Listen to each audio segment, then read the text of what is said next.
Are your medications secretly causing you hair loss? With that and more, ladies and gentlemen, this is the Hair Wire.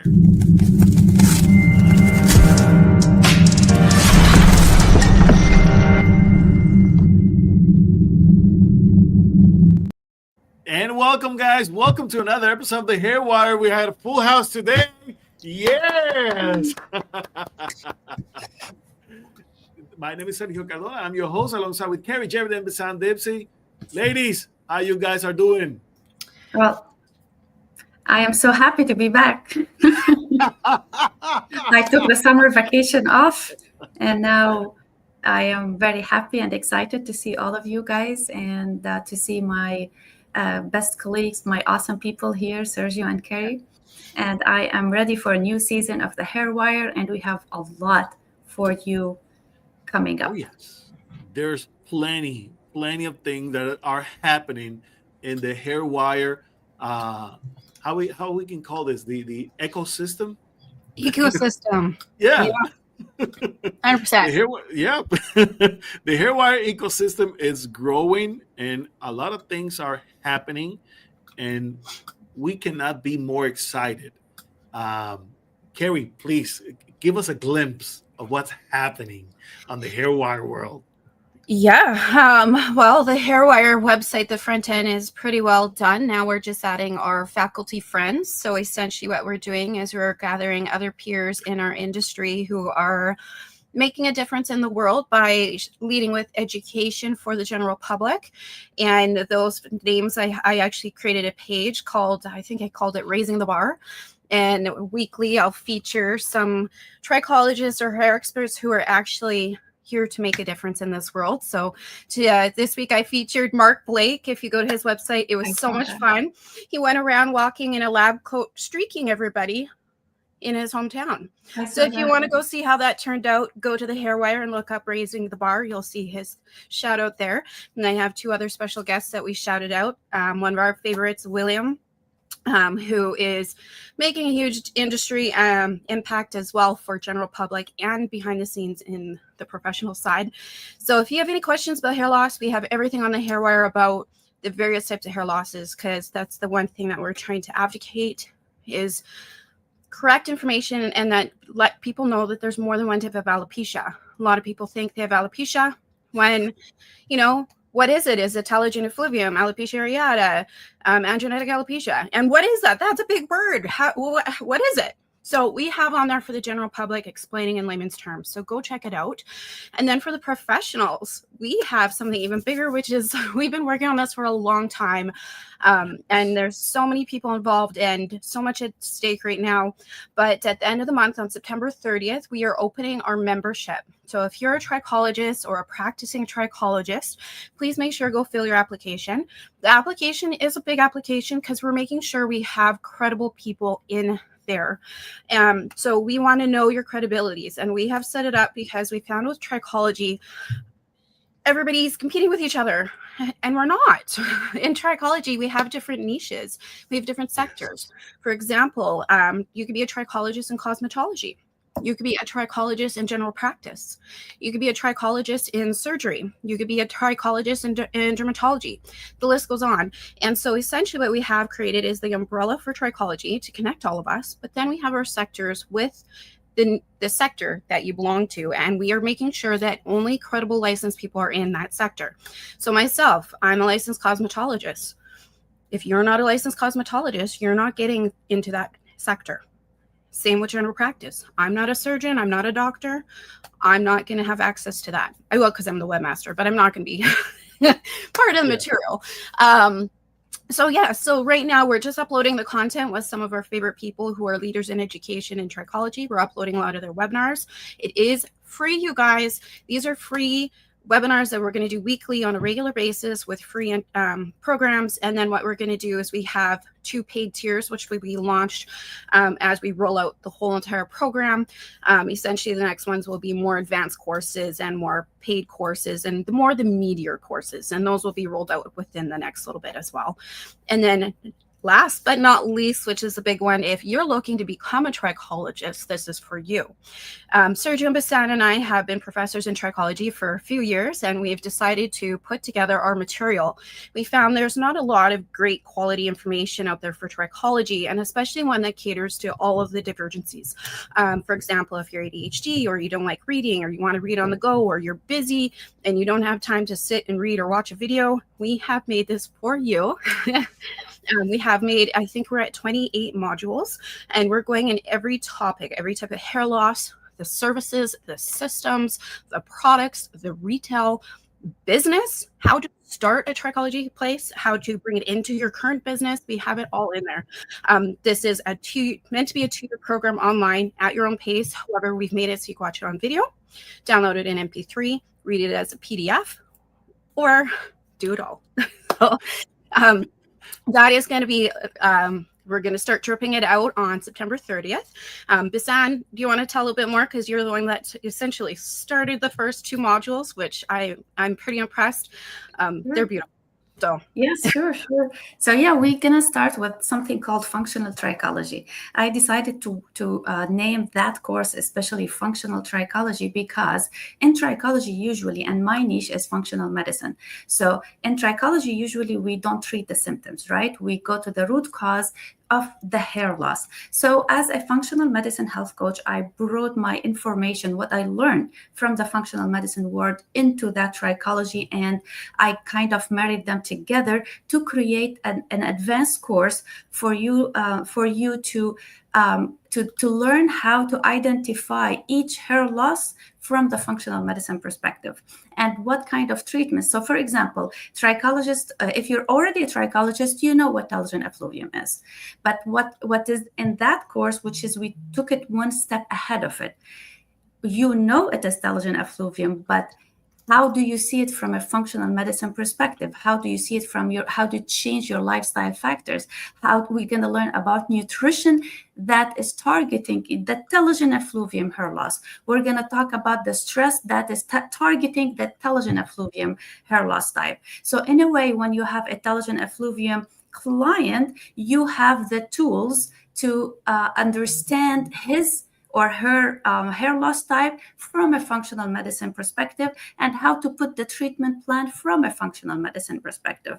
Also in this course, you will learn all about not only nutrition, how every hair loss type has its own diet or food plan. Every hair loss type, every scalp condition has a food plan that will be in addition to your external protocol, that will be your internal protocol. So in a way, we're going to bring internal functional medicine, external trichology together in one course. So stay tuned. I am so excited about that. Guys, is that something or what? The hair wire is booming, and we want you to be part of it. So if you're interested in trichology, definitely this is the place to be. And we're putting together the best place for trichology education ever. We're building a hub where we're basically catering all the different courses that are out there, and we're helping build our community. So if you have a course, if you have a program that you want to share, send it to us. We will evaluate your course, and if it's on the nose, on the sound science, of course, we want you to be part of it, because we want to grow together, and we want to help you promote your courses, and we want to help our industry to grow, basically. So this is something else. Raising the bar. Oh, yes, we are raising the bar and then some. Mm-hmm. We're raising the bar, ladies and gentlemen. This is what we're doing here at the Hair Wire. This is why you stay connected and you stay hair smart with the Hair Wire, ladies and gentlemen. So today we have an amazing topic. Today we want to talk about, are your medications secretly causing you hair loss? What you need to know. So we have created a list. Now, we're going to be publishing this list later on so that you can have a full list. Now, this list does not, I would say, it includes most of the medications that we already know in the industry that are causing hair loss or could be causing hair loss. Now, I want to be very particularly careful with this because some people are taking the medication and they're not experiencing hair loss, period. But there's many studies and, of course, many, how we say, testimonials about many of these medications leading and actually triggering hair loss events. Of course, there are many types of hair loss events, like, for instance, the famous telogen effluviums, the androgenetic alopecias, the alopecias areata, secretitial alopecias. There are plenty types of hair loss, right? But we want to dive into these types of medications. What do they do and how do they respond? And, of course, what can I do as a patient to, first of all, look for maybe other options if they're available, and if not, what can I do about it? All right, so I'm gonna go with the categories. We have 8 categories. I hope we're able to cover them all today because it is a long list, but of course we want to go and discuss this as we go along, and if not, then we do a part 2, maybe part 3. All right, so let's dive into this. Our first category will be about chemotherapy and cancer-related agents. So we're dealing basically here with primarily antigen effluvium. Now, what you guys know is antigen effluvium. Let's explain our general people here, our patrons, what is antigen effluvium, because it doesn't sound like a type of alopecia or type of hair loss that is more common, is it? I can, yeah, whoever want to grab it. I'll explain it really quickly. So basically, the hair cycle is anagen, catagen, and telogen. Of course, there are 7 cycles in the hair cycle, but that's the 3 main ones. Let's just talk about that right now. So when we say anagen phase, means the growth phase. And then the telogen effluvium, the telogen phase is when we have the hair will rest and then exit the hair follicle. So Typically, our anagen or growth phase is the longest phase. Usually, it goes from 3 to 7 years, it depending on your age and your genetics or your race or ethnicity, basically. But and this is why we have long hair.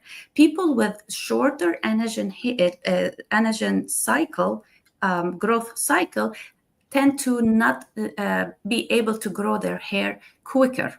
The people who have a longer anagen cycle, and this all genetic, this is all in your blueprint of the DNA. That has nothing to do with your lifestyle factors yet. But basically, the people with a longer anagen growth phase, then they can grow their hair longer, faster. So in case of chemotherapy and all the cancer treatments, the medication, all of that, what they do is they suppress the anagen phase of the hair cycle. It's not the telogen phase, the exit phase, where we're going to be when we are getting tired or we're getting like sick or so on. No. It's the growth phase itself get disrupted. And when that got disrupted, this is when we call it anagen effluvium. Means the hair will not stay in the growth cycle for long enough to survive. And that's why in patients who have cancer or chemotherapy, we see them go bald very fast. However, there is a good news in that. Because if the chemotherapy or these medications that Serge is gonna share the list with us, they were not for a long period, used for a long period of time. These hairs, these follicles did not die. It's not a scarring alopecia. They're still there. But the chemo agents are just making the hair follicles so weak, it doesn't produce, not even produce, it cannot keep the hair follicle alive. That's why the ladies or gentlemen who have cancer therapy, they are bald. But whenever you stop these agents, they will come back right away.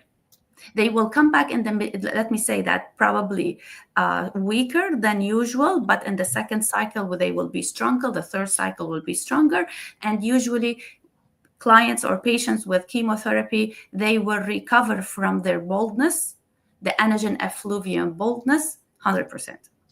Yes, that's something very amazing, and a lot of people, cancer treatment is very traumatic, as an experience by itself, considering, first of all, you just got a diagnosis from cancer. So that goes with a lot of stress, a lot of emotions, and of course, the discovery of the illness itself, because whatever is affecting the type of cancer, how it's affecting your body, could also trigger other forms of hair loss. Now, whenever we talk about the chemo-induced hair loss, of course, what we're talking about, what Bizan was just mentioning, is that this agents, these cancer killing agents, basically the way they work is by suppressing any rapid dividing cells. So amongst the most fast dividing cells that we have in our body are the hair bulb. So the cells inside the hair bulb, the root of your hair, basically they divide so fast and so fast that actually we grow between all of the hairs in our body about half a mile every month. So you have to consider, that's very rapid in terms of growth. But usually for people who are experiencing hair loss, it's not even half fast enough, because we want to grow 3-4 inches every month, and we are only able to grow about 1/4 of an inch to maybe half an inch every month. All right. So in that sense, we need to understand how these chemotherapy drugs actually work, and it is just by attacking those rapid dividing cells. All right. So I want to go over the list. Some of these are maybe more known than others. Most of them are very hard to pronounce. So I want you to bear with me.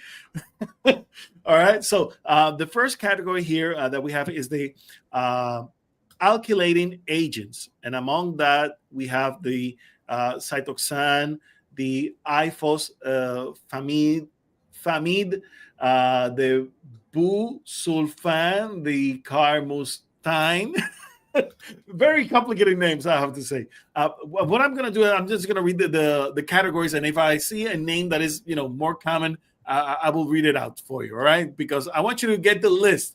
So remember, stay connected to the Hair Wire. Stay connected to the Hair Wire. Visit our website, thehairwire.com, and we're going to be publishing the list so that you're going to be able to grab it on our website. All right.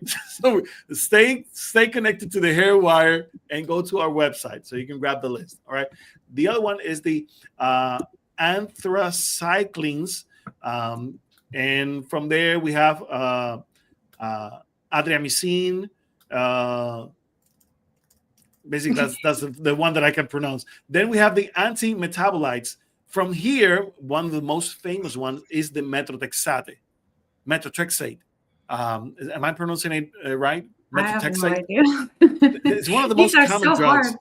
They're No, so but hard. this one is very common because not only is being used for cancer, but it's also being used for a lot of autoimmune disorders. And this medication, I see a lot of patients go into it.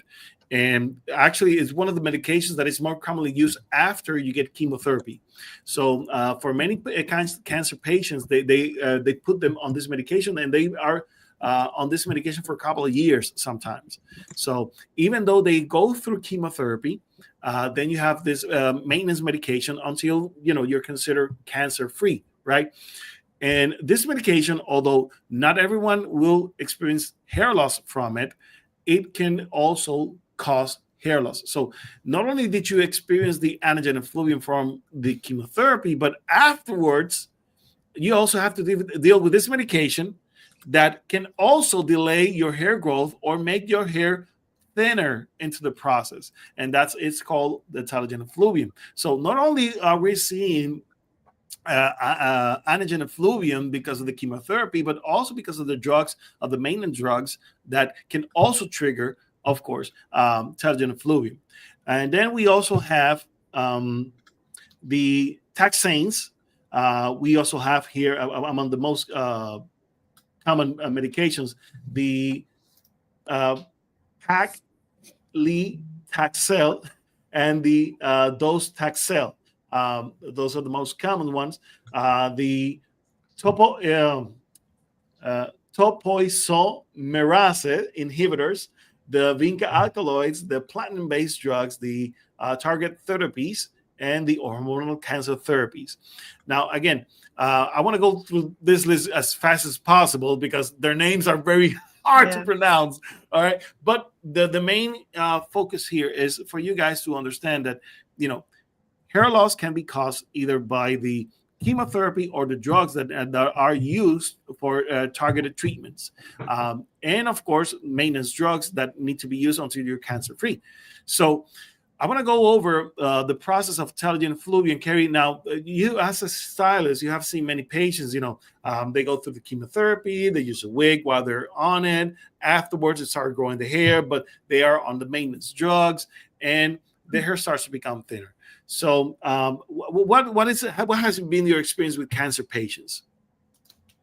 Well, everyone has been honestly different depending on the medication and where they are mentally, how they prepared themselves.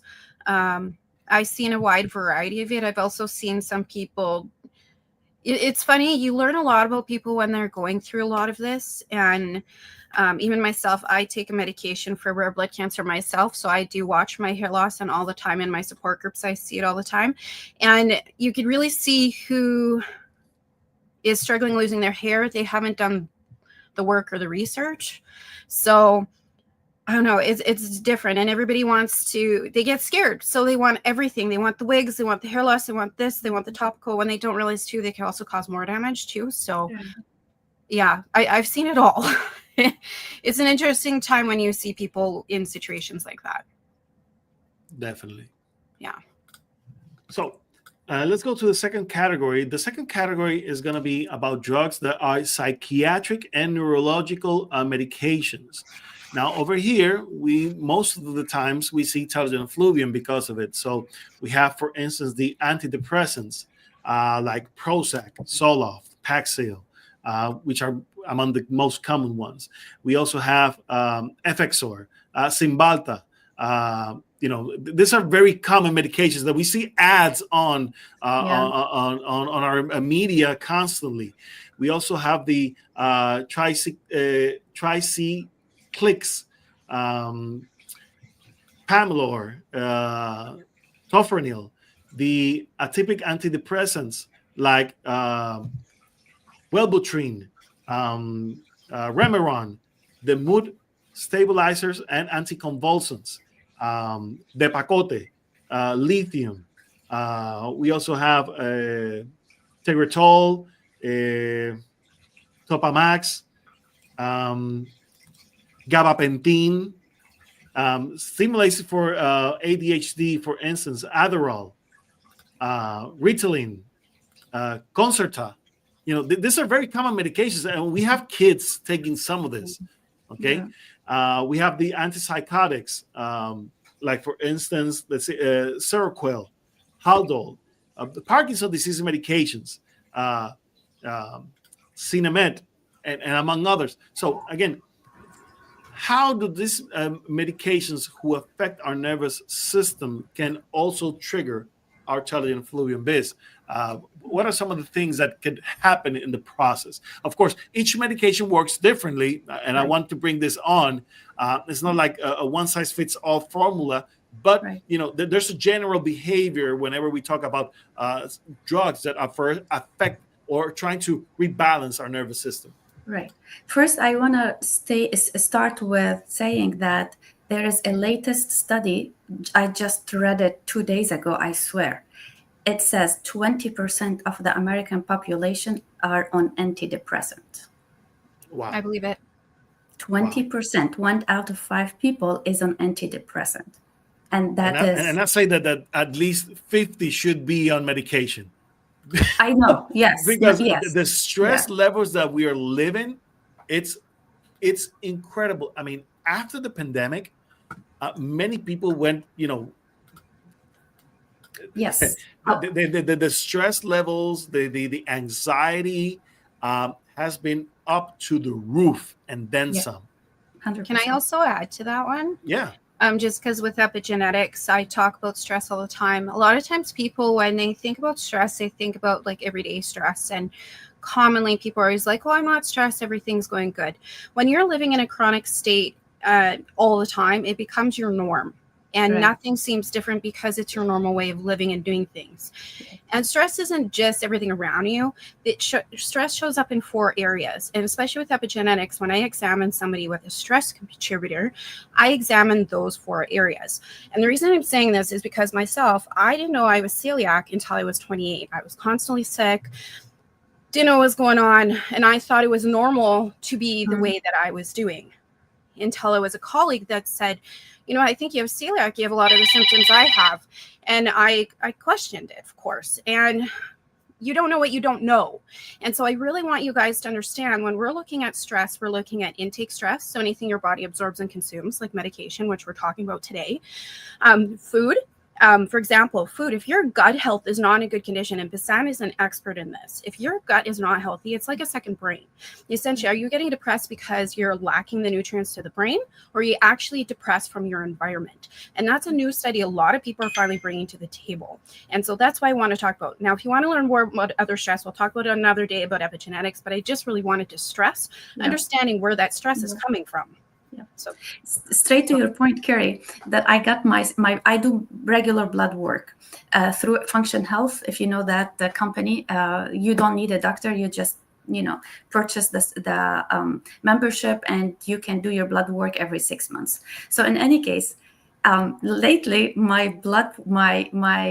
data came back. My AM cortisol is through the roof, and I was like, I am so grateful for my life. There is nothing that justify why my cortisol level is through the roof. Like, I'm happy with my family. I'm happy with everything is good. I'm happy with work. I'm happy with you guys. I have my community. I have my backbone. Why is that?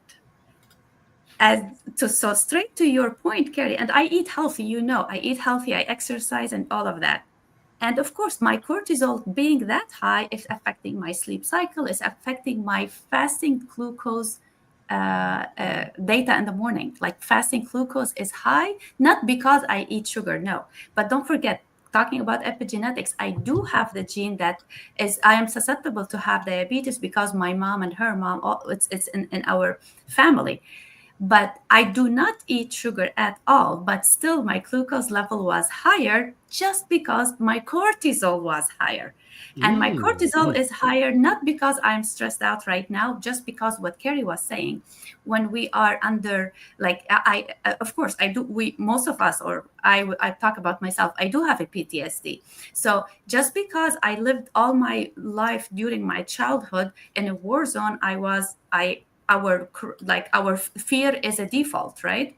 So I am 46 years old right now, and still I cannot get rid of that default. It's just blowing my mind. Yeah, and we also have ancestral predispositions from timestamps. There's a lot of studies on it. I think Dr. Bruce Lipton talks about it too. Even if you didn't experience that trauma, they're saying that a lot of this trauma too, there's trauma we have on our personal journey, which we don't face, and that travels with us. And if it's not addressed, it could have incidents that could trigger it and bring it back to date. But there's also, they say that if you, it goes back 4 generations before it leaves the system or the ancestral line or makeup. Yeah. So for example, my friends, I'm in Canada, so with the residential schools, so they say the trauma that happened with the residential schools could carry on for 4 generations unless it has been corrected through doing the work. And what it means by doing the work is doing the therapy and working through it and facing those demons and getting past it. And I know it's tough, but that's the thing, is those time markers, those timestamps actually scientifically show up in 4 generations before it finally dissolves itself, that energy, which is crazy. Yeah. Dr. Gabe Matte talked about that in Canada, actually. He's a Canadian. Oh, I love him. He's phenomenal. He is phenomenal, yes. So I want to link back to your question, Sergio, about how telogen effluvium happens because of the stress levels and what happened in the pandemic and all of that. Just tying everything up in a way. All this, what we just talked about, what happens is they make like weigh down our hair follicles, and also make our bodies not resilient to stress. So now the pandemic is over and all the trauma is over, but our bodies are not resilient enough. And that goes to our food system, that links to our food system and links to what Kerry was saying, your gut. When our food system is really chemicals and it lack of nutrition, the soil is like there's no nutrients in our soil. Going back to your gut microbiome, you cannot actually balance your microbiome without good whole foods that are really hard or even very expensive to find. So all this together, people at this DNA age, we cannot get over our chronic diseases as much hard as we can do it, just because we don't have the tools, or the tools are way too expensive anyway. And this phenomena, hopefully it will stop, because otherwise as a society we cannot actually get out of this at any time soon. So we have to start with our food resources, we have to start with our gut microbiome, so we can our body will be resilient enough to take the stress down.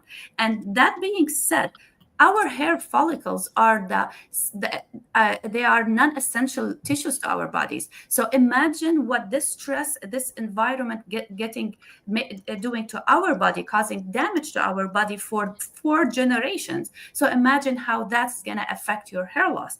Of course, the first sign of all of that is hair loss. And I always say that's blessing in disguise in a way, because my cortisol level was through the roof and I had no idea. Right? So, Yeah.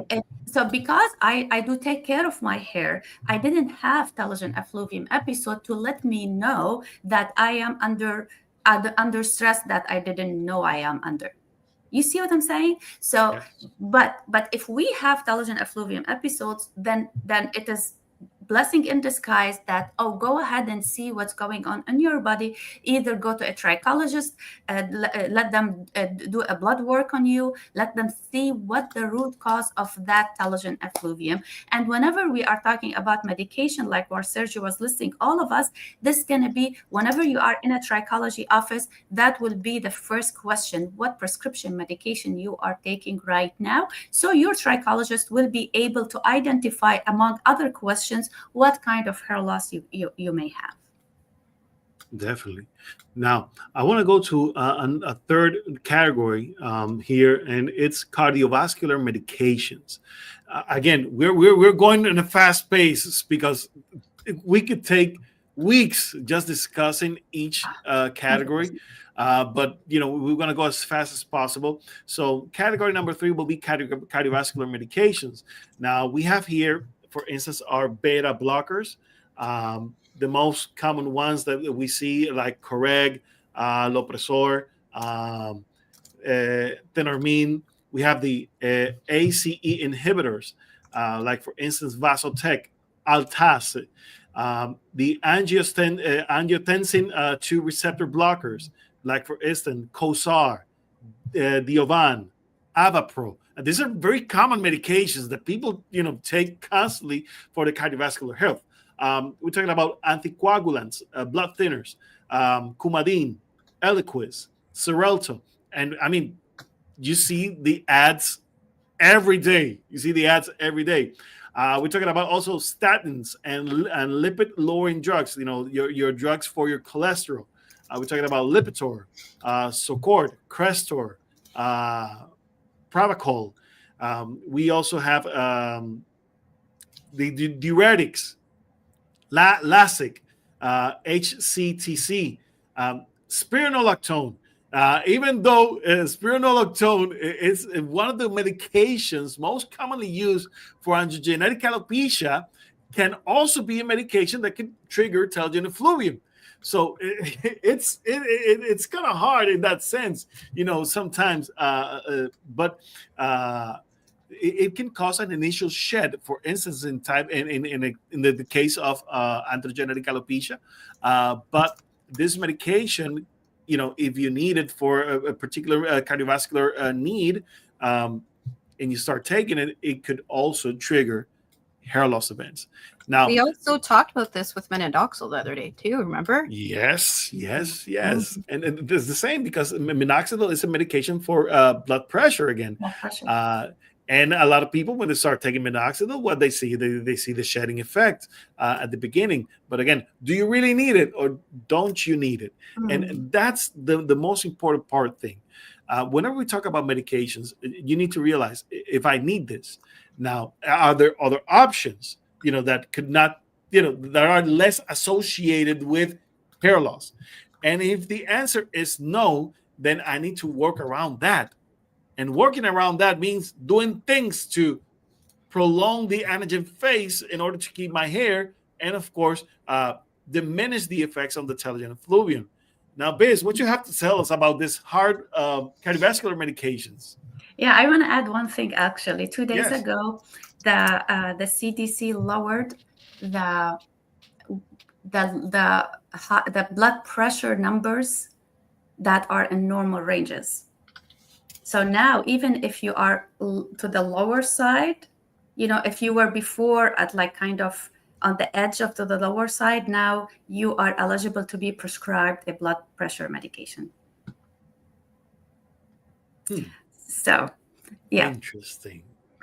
And blood pressure, usually you can treat it with, literally, you can treat it with the extract of pomegranate. And can you use strawberries? Remember, my dad had high blood pressure, and my mom and my, like the Celtic side, were always strawberries. Is that? It's just because I think they have nitric acid in them, and nitric acid makes the blood flow in a more efficient way. And again, we are not eating strawberries, we're not eating pomegranates, we're not eating all of that. So that's why more and more people are having blood pressure problems. But that was interesting that they lowered it even more, so more people will be eligible for blood pressure medication. It's actually very interesting that, Carrie, you mentioned about nitric oxide, because now we're seeing a lot of ads and actually a lot of hair products that are coming that are enhancing nitric oxide. And I see a lot of ads talking about beets of being able to increase nitric oxide and those sort of things. Biz, what can you tell us about that? So nitric oxide, it will dilate. It's like kind of minoxidil, how it works. It dilate your vascular, what's called the blood vessels. Thank you. The blood vessels around your hair follicles. That's what I'm trying to say. It's a vasodilator. Vasodilator, that's the word. Nitric acid is the same thing. It's a vasodilator, but when you ingest it internally, it like kind of and vasodilate your vessels, and the blood will flow in a better, more efficient way. And also they use it as a laughing gas, because the people, whenever they can put it in surgery, not surgeries, like in PRP procedures, when it is, you don't need 100% numbing, and you don't need like to put the patient down. You put this nitric acid, and because of all this blood flow all over your body, you become so happy. All the dopamine comes in, all the oxygen coming straight into your blood vessels. You become so happy, and you start laughing, and nobody can control it until you take it out. So it's called laughing gas too. It's so funny. And yes, there's a lot in the biohacking community and the longevity drugs right now, or the longevity supplements right now. They are adding nitric acid, and nitric acid will actually kind of enhance the blood circulation around your hair follicles the exact same way oral minoxidil will, the topical minoxidil and oral minoxidil will do. Now, oral minoxidil has side effects because it does lower your blood pressure. Nitric acid does not have that side effects. I think that's why the medical society is going towards the nitric acid route. But also, do not forget, it's exactly the same phenomenon, like topical minoxidil, or if they have a topical nitric acid or oral nitric acid, whenever you stop it, everything goes back to shedding phase, just because you artificially enhance the circulation around the hair follicles. And when you stop this artificial enhancement, the root cause is still there. You will start losing your hair back again, and everything you gained because of that enhancement, it's going to go away, because it cannot sustain sustain that hair follicle. It cannot sustain itself anymore. So It's very interesting that you say that, Biz, because many of the therapeutics, the therapies that are available for trichologists, they are based on the idea of increasing blood circulation. But as you mentioned, if we are not treating the root cause of it, what good is to increase blood circulation? Because you're not going to be able to basically keep that up unless you're doing it for life. And unfortunately, we see a lot of people, driving their businesses based on something that will basically keep their customers for life. And why do I need to be in a treatment for life for pterygium effluvium? It doesn't make sense. So it makes you wonder, are we actually treating our patients correctly? And addressing the root cause is the only way that we're going to be able to tell our patients to start a treatment and to stop it, if they actually need to stop it. Because, for instance, if you're talking about androgenetic alopecia, for instance, it's something that you need to treat for life. But with pterygium fluvium, once you treated the event that caused it and you regain the hair, that's it until the next event. And next event could be another trigger completely different from the first one. And this is why hair loss is so complicated, ladies and gentlemen. It is complicated. Why? Because it's not the same every time you lose your hair. It's different. And you see a lot of people that say, well, I used this product in the past and it worked wonderfully for me, but now I'm using it and it's not working anymore. Why is that? Because not all hair loss are the same. You may be experiencing hair loss today or in the past, and you will in the future. And each episode will be because of something different. Could be because of something different. Or if we have like cyclic events, like, for instance, you remember this, we were talking about, and we were in Florence. There was this guy who will go to work every 6 months. And every time he goes to work, you have the shedding. And once he's relaxing back at home for a period, he's regaining the hair, go back to work for a season, goes lose the hair, relax for another season, regains the hair. So for some people, it might be cyclical, but most of the time it's because of something else. Yeah. So it's quite tremendous in that sense. Now, let's talk about hormonal medications. Let's talk about the birth pill. Ooh. Androgen and anabolic steroids, for instance, testosterone replacement therapy. We see a lot of that, not only with guys, but also females. And there's a very delicate balance with testosterone. Too much, hair loss.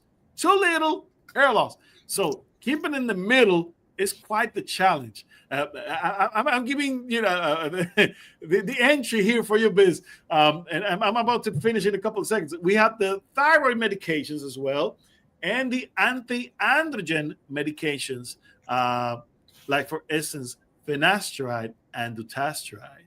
Ooh. Okay, that's mine. Let me talk about that. All yours.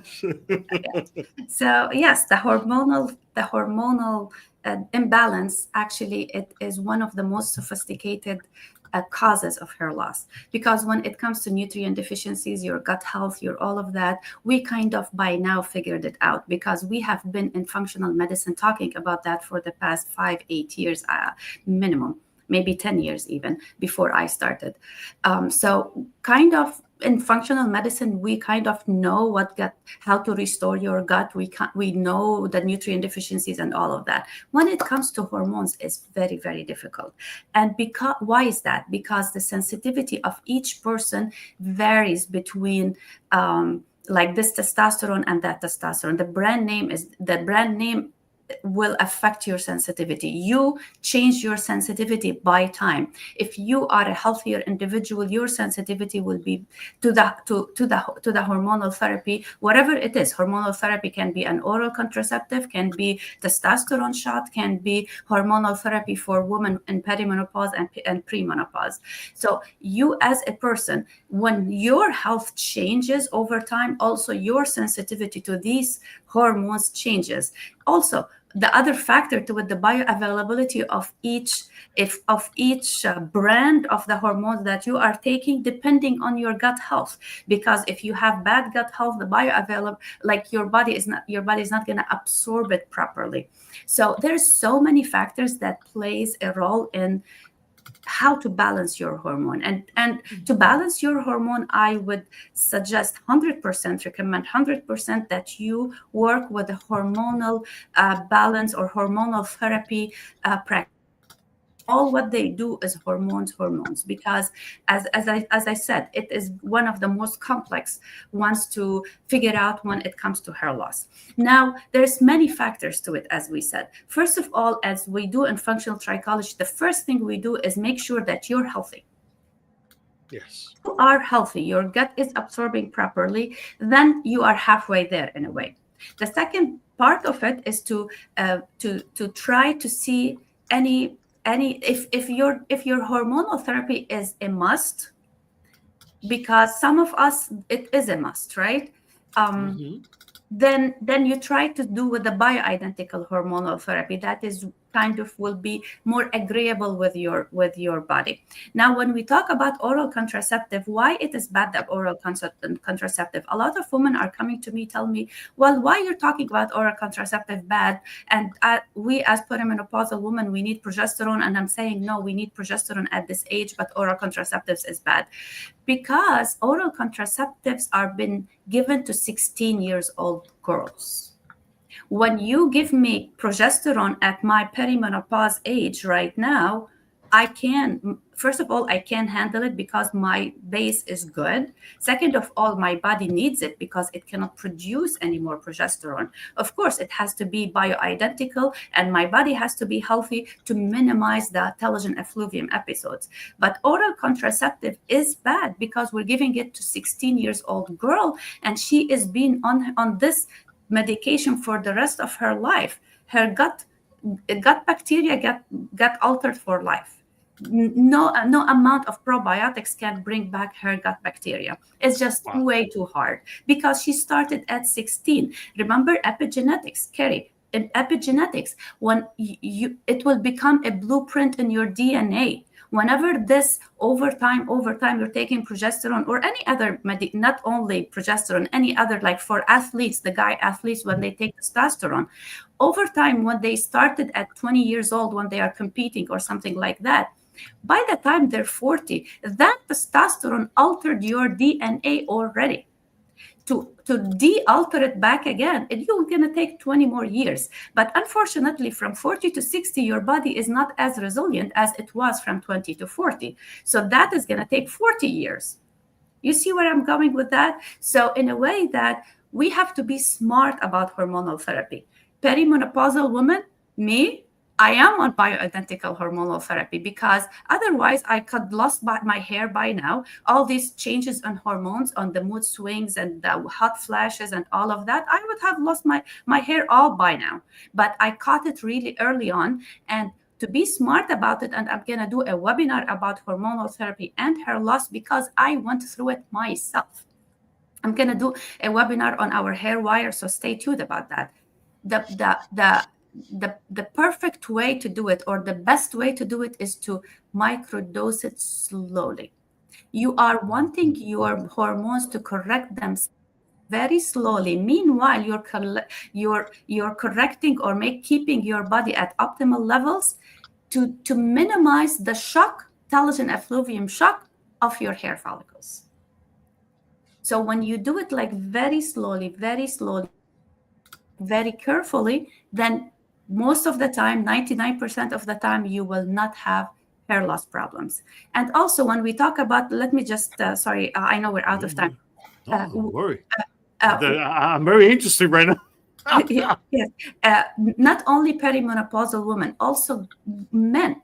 Men go through menopause, but we as a society, we don't talk about that because it was, remember when 20 years ago, menopausal woman is a taboo subject? Now Yep. we are in the era where no, macho men don't go through menopause, but they do because it's biology. The Yep. testosterone declined by age, and when testosterone declined by age, there's a lot of other side effects comes with it, including hair loss. And then when they do hormonal therapy and they inject the guy with a testosterone shot right there and then to increase his testosterone, what's going to happen? Belgian effluvium episode. Yep. So we have to be smart about it. How do we approach hormonal therapy? Yeah, and also too, when we just talked about recently, not too long ago, Basan, remember, is postpartum.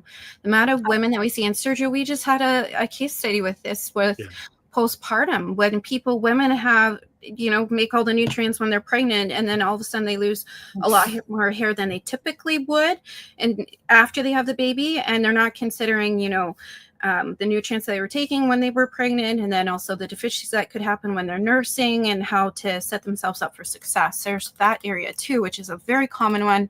I see so often. Yeah, we had a really tight one. If you look back on our YouTube channel, I think 3 weeks ago, we had a huge case study on this where we went deep on that. And Basan and I, there's another one on YouTube where we talk about postpartum hair loss and balancing your system because it's so common. So common. Doesn't have to be premenopausal, it's pregnancy and birth control and all of it. And I want to add one more thing. How many telogen effluvium episodes can our hair follicle survive? We go through all these telogen effluvium episodes with postpartum and hormonal therapy and like traumatizing events and all of that. And then your hair follicle is resilient, will come back. But how many it can handle? That's a huge question because usually what we see is that it cannot. It will diminish the thickness and the length of the hair. So what we see is a thinning effect at the end of it. And unfortunately, we see that by the age of 50, we do not have the same quality, the same type of hair that we had when we were 15. So definitely we see a dramatic change. And those changes over time are not just because of age, are not just because of things related to just dieting, but about all the situations combined that triggers one telogen effluvium event after the other, after the other, after the other. And if they're not treated properly, unfortunately, you're not able to extend the anagen phase that has been shortened by the telogen effluvium events. So definitely what we see, and as Bisan has been brilliantly explaining, how much can it take? Well, it gets to the point where for chronic telogen effluvium becomes cicatricial, and it looks like androgenetic alopecia. So eventually, if a follicle is not properly attended, is not properly treated, it dies. And if a follicle dies, unfortunately, ladies and gentlemen, you lose your hair forever. There's no turning back. Once a follicle becomes cicatricial, there's no turning back, unfortunately. And we want to prevent that. And the only way we're going to be able to prevent that is through the proper evaluation. First of all, it's not about the treatments. Treatments mean nothing if you do not have the proper evaluation. With the proper evaluation, then we can determine the best course of action. And that, my friends, is the whole difference. You see a lot of people, they call themselves experts nowadays because they bought a machine to treat hair loss. The same machine that they use for everyone, the same treatment that they do for everyone. And it's not the same for every person. Every person has different needs. And my God, you need to properly address the situation by understanding what's really happened to that patient and then to treat them accordingly. I almost lost it, but I keep my calm. Passionate about the subject. Yes. I was about to. How passionate we are about hair loss and trichology. I get passionate about this, and I get mad because, you see, we see our friends in the industry. They see a great product, they see a great treatment, and they start using it, and they get some results. That's great, because at least you're doing something for your clients.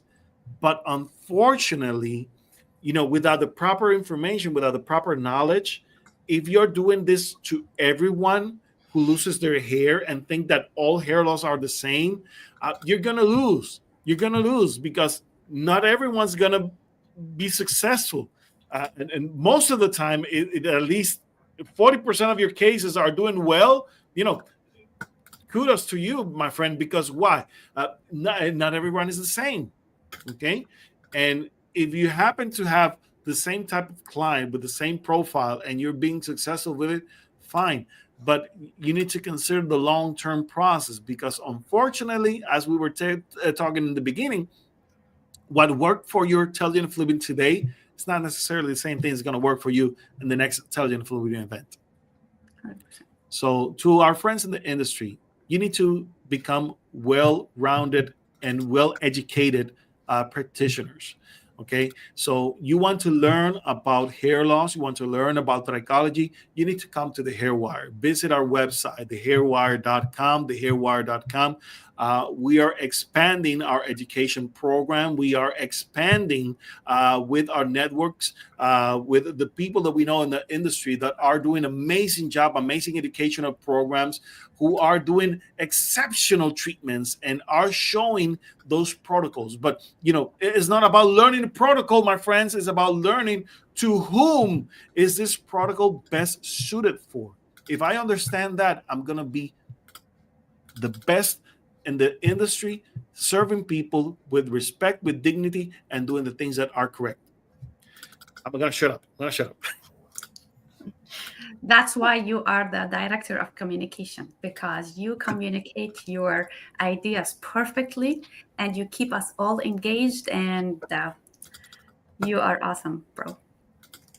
No, I love you guys. You're muted. Did you mute yourself after I gave you all this compliment? Something happened with my mic. I don't know what happened here. Like, You got so excited. He got so excited he muted himself. Uh-huh. Thank you, guys. Thank you. We need to wrap this up. I have other categories, so we're going to be doing a part 2 of this eventually. But we're going to be posting our list, the list of medications that we have identified so far and their categories. And you're going to find this list on our website, thehairwire.com. It's not going to be available right now, so don't go right now because it's not available right now. Go sign up for your application, though. Exactly. Sign up for the application. Sign up to our different programs, and we're going to be posting this list very soon, because we got this list hot right at the gate, and we're just communicating to you, and we're going to be posting this list on our website, so that you are able to get this list and study it. And if you're taking any of these medications and you are experiencing hair loss, then you could discuss with your physician about multiple options for you, whether you could migrate to a new medication if you are experiencing hair loss due to the medication that you're taking.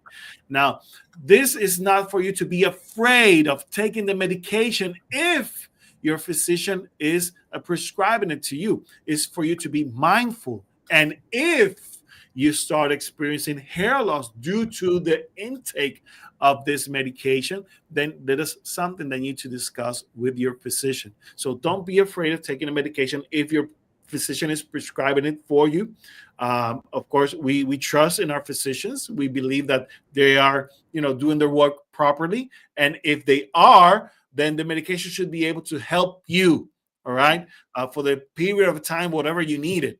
So again, we want to make sure that our physicians, the ones that are here talking to you right now, and the ones that are with us in our community, be supported by our patients. Be supported by the patients. All right, they're doing their jobs, but we need to also be mindful of the possible side effects, and of course, how to properly overcome these side effects.